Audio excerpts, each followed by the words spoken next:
तो आज हम diversity in the living world करने वाले। डाइवर्सिटी क्या होती है? डाइवर्सिटी यस बताओ बच्चों, what is diversity? Let's make this session a very interactive session जहां पे बच्चे बहुत सारे आंसर्स लिखेंगे। कहां पे? चैट सेक्शन में। तो अगर हम देखें यहाँ पे बहुत बड़ी डाइवर्सिटी हमारे लिविंग वर्ल्ड की, जहां पे मिलियंस ऑफ स्पीशीज है, मिलियंस ऑफ एनिमल्स है, मिलियंस ऑफ प्लांट्स भी हैं। ठीक है, तो अगर हम देखें कि इस टाइम पे करंटली हमें कितनी पता है, तो हमें जितनी स्पीशीज पता है वो कितनी है? 1.7 से 1.8 million species have been discovered so far. यानी 17 लाख से 18 लाख, कितनी हो गई बच्चों ये? 17 लाख से 18 लाख स्पीशीज हम डिस्कवर कर चुके हैं। यानी आप अकेले नहीं हैं, आपके साथ 18 लाख स्पीशीज और है इस धरती पे आपके साथ। ठीक है, जबकि बहुत सारी तो अभी हमें ढूंढनी बाकी है। अब इतनी सारी स्पीशीज है, उनको कैसे पहचाने, उनका नाम कैसे रखे, उनके बारे में क्या क्या कैरेक्टरिस्टिक है, ये सब तो देखनी पड़ेगी बच्चों। तो एक बात बताओ, सबसे पहले हमें 3 स्टेप्स यहाँ पे समझने हैं। ठीक है, 3 स्टेप्स हमको यहाँ पे समझने हैं। पहला स्टेप हमारा क्या है? सबसे पहले मान लो एक बच्चा हुआ। ठीक है, लेट्स टेक अ स्टोरी। बच्चा हुआ, अब बच्चा जो है वो हमारा लड़का है या लड़की, तो पहले आइडेंटिफाई तो करोगे या नहीं करोगे? सबसे पहला काम क्या है? आइडेंटिफिकेशन। ठीक है, क्या है बेटा? आइडेंटिफिकेशन। तो चलिए हमने उसको आइडेंटिफिकेशन कर दिया कि चलो भाई लड़की हुई है, आइडेंटिफाई कर लिया। अब आइडेंटिफाई किया तो उसका क्या? नाम भी तो रखोगे ना, नाम भी रखना जरूरी है। और नाम रखने की प्रोसेस को हम क्या कहते हैं? Nomenclature. What we call this as nomenclature.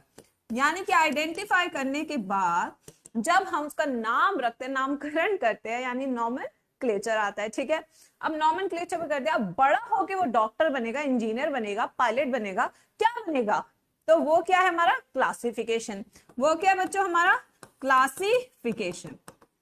तो ये 3 स्टेप्स है जो हम फॉलो करते हैं पूरे के पूरे सारे के सारे लिविंग ऑर्गेनिज्म को डिफरेंट कैटेगरीज में बांटने में। ठीक है ना बच्चों? समझ में आया आपको 3 स्टेप? इनका सीक्वेंस समझ में आ गया आपको? अब देखते हैं यहाँ पे आइडेंटिफिकेशन करते हैं। आइडेंटिफिकेशन करने के लिए हमें क्या चाहिए? कैरेक्टर्स चाहिए। बिल्कुल सही बात है। ठीक है, जब हम आइडेंटिफिकेशन करते हैं तो हम देखते हैं अच्छा ये दोनों एक जैसे है, ये भाई बहन होंगे, है ना? जैसे कि आपने भाई बहन पता करने हैं, आप कहेंगे अजी ये दोनों का रंग भी सेम है, नाक भी सेम है, दोनों की नाक भी टेढ़ी है, ठीक है, दोनों की आंखें भी बड़ी बड़ी सी है। तो बेसिकली क्या है, जब दोनों की आंखें बिल्कुल सेम है तो आप कहेंगे हाँ मॉर्फोलॉजिकली तो सिमिलर है। ठीक है, तो यहाँ पे आइडेंटिफिकेशन में मॉर्फोलॉजिकली सिमिलर, मॉर्फोलॉजिकली सिमिलर। तो जब मॉर्फोलॉजिकली सिमिलर है तो ठीक है भाई, आइडेंटिफिकेशन हम कर रहे हैं। ठीक है, अब यहीं पे बच्चों अब हम दूसरी चीज देखते हैं। अब हमने यहाँ पे मॉर्फोलॉजिकल भी देखा और उसकी एवोल्यूशनरी हिस्ट्री भी देख रहे हैं।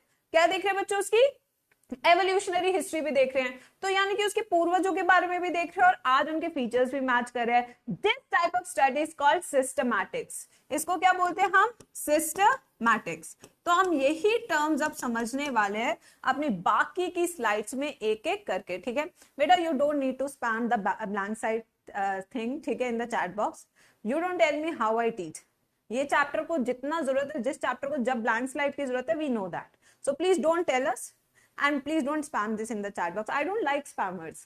If you really want to be the part of the class, stop spamming in the chat box. I won't appreciate this. ठीक है? Yes, बिल्कुल नहीं। आप आराम से पढ़िए, हमें पता आपको कितना पढ़ाना है and how you can get through your NEET exam. So don't. अभी चैप्टर इंट्रोडक्शन था,